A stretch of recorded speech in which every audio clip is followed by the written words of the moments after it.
Não é que você não é capaz, você só não tenta de verdade. E antes que você fique incomodado, fique com raiva de mim, eu quero falar sobre uma história pessoal que me fez refletir sobre essa frase que eu li e achei muito interessante porque encaixou no que eu estou passando. Eu sempre falei aqui, né, já falei aqui em outros vídeos sobre corrida. Eu sempre quis muito correr, então eu sempre achei muito bonito e sempre falei que ia correr. Então eu percebi, depois de ler essa frase e nas últimas semanas que eu determinei, coloquei uma meta ousada para o ano que vem, até maio do ano que vem, e aí eu percebi que quando eu comecei a treinar de verdade, quando eu comecei a me concentrar nas coisas que eu estava fazendo, que eu estava buscando e colocando isso como um objetivo realmente, eu percebi que eu nunca tinha treinado de verdade. Realmente eu tinha corrido algumas vezes, tinha feito algumas evoluções, mas que eu fiz, digamos que 20% do esforço que eu precisava. Agora que eu realmente coloquei na cabeça que eu quero, que eu tenho objetivo, que toda semana, 3 vezes a semana eu preciso treinar, eu percebo que realmente eu não tentei como eu deveria ter tentado. E que se eu tivesse tentado realmente, hoje eu estaria correndo. Claro, eu entendo a questão da limitação do meu corpo, eu estou em processo de emagrecimento, perdi 36 quilos, ainda estou em processo, não vou ser uma corredora profissional, né? Mas é um objetivo que eu quero alcançar.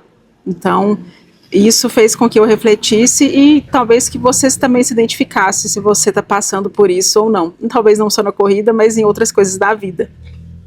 E eu não estou dizendo que você nunca começou nada. Eu sei que provavelmente você já teve muitas ideias, você já comprou muitos cursos, você já fez planos na segunda-feira, para o mês seguinte, para o ano que vem, para o próximo ano, próximo semestre.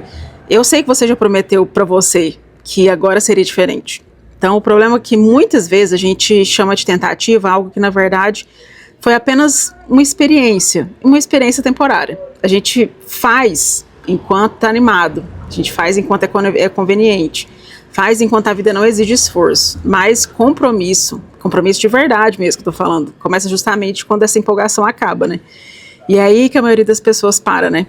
Então eu estudo neurociência, comportamento humano, hipnose e agora também estou estudando psicanálise, né? Justamente para entender um pouco mais.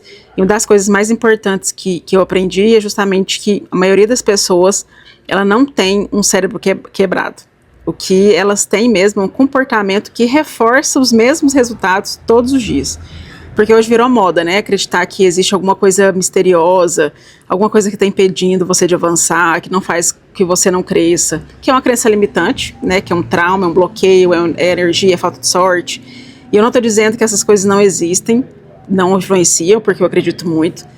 Óbvio que influenciam, sempre vão influenciar, mas muitas vezes elas se tornam uma explicação, uma muleta mesmo, sabe? É uma explicação confortável para evitar uma verdade que é mais difícil.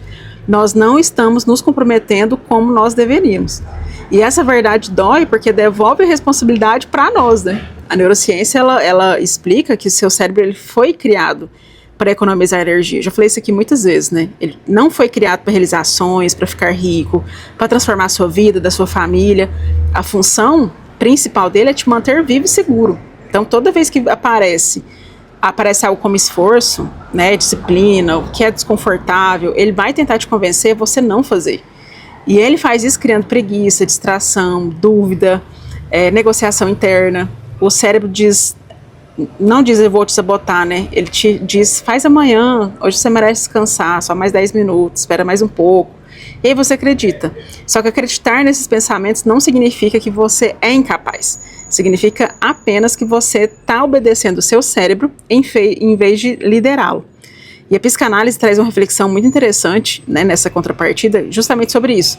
Muitas vezes não é falta de capacidade, é a resistência. Porque mudar de vida significa abandonar uma identidade antiga, né, que já existe, que as pessoas conhecem. Você diz que quer prosperar, mas prosperar exige responsabilidade de você. Você diz que quer emagrecer, mas emagrecer exige abrir mão de muitos prazeres imediatos, né? Você diz que quer ganhar mais dinheiro, quer sair do seu trabalho, mas isso exige exposição, julgamento, risco de desconforto. Então, existe uma parte inconsciente que quer o resultado, mas não quer pagar o preço, principalmente esse preço da transformação. E é aí que nasce a autossabotagem, né? Não porque você seja incapaz, porque você ainda não decidiu sustentar o processo. Então, esse é um peso difícil, né? E quando a gente assume essa responsabilidade, a gente sabe que muitas vezes dói muito. Talvez uma das maiores mentiras que a gente conta para nós mesmos é: eu tentei. Será mesmo que você tentou? Ou será que você fez enquanto você estava motivado? Porque tentar de verdade significa você continuar quando a vontade desaparece, quando ninguém está ali batendo palma para você. Significa fazer quando ninguém está olhando. Significa cumprir quando você está muito cansado. Significa agir mesmo quando o resultado ainda não apareceu. Eu conheço pessoas que são extremamente inteligentes, que nunca construíram nada. E também conheço pessoas comuns, que sem talento, né, aos olhos dos outros, mas que mudaram completamente as suas vidas realmente através da repetição, fazer aquilo que tem que ser feito. Porque o mundo recompensa muito mais a constância do que a inteligência. Isso eu custei aprender, tá? O mundo recompensa muito mais quem continua do que quem só começa. Só que ninguém gosta dessa verdade, né? Porque ela não permite desculpas. Se você for incapaz, não precisa agir. Se você estiver bloqueado por algo impossível de resolver, não precisa agir. Mas se o problema realmente for comportamento, aí a responsabilidade ela volta exclusivamente para você. E ao mesmo tempo que isso assusta, isso também acaba sendo libertador, né? Porque realmente o comportamento ele pode ser treinado. Se não existe nada quebrado aí dentro de você, significa que existe solução. Então eu vejo muita gente usando a palavra tentar, e eu usei muitas vezes, como uma forma elegante de não assumir um compromisso. Estou tentando estudar, estou tentando emagrecer, estou tentando mudar de vida, estou tentando mudar a vida da minha família. Mas compromisso é diferente.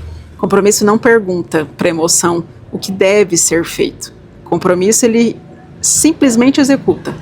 Compromisso ele entende que existem dias bons, existem dias ruins, mas a direção continua sendo sempre a mesma. E talvez seja exatamente isso que esteja faltando aí para você.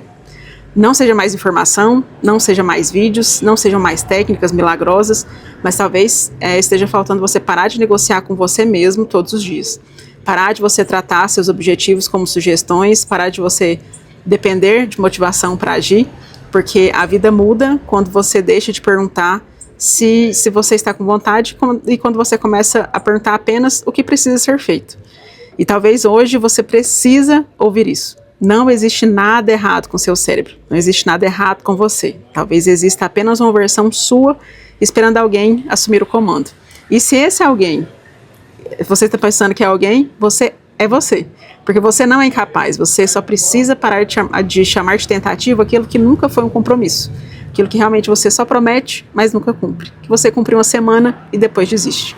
Então, faça isso por você. Eu também estou no processo, eu também estou aprendendo.